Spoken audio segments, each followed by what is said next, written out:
جو ہم بستری ہے وہ صرف اسی راستے میں جائز ہے جس سے اولاد ہوتی ہے، کیونکہ عورت کو اللہ نے بنایا ہے نسل بڑھانے کے لیے.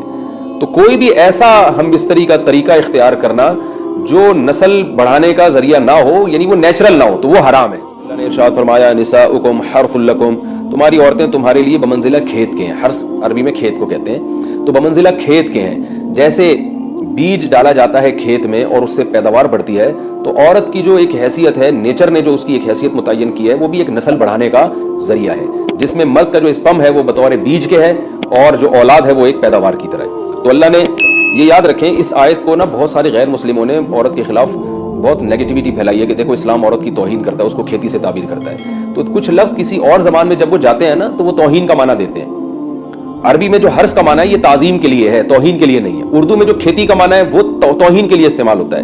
کھیتی یعنی جو پاؤں میں روندی ڈالنے والی اور زمین جو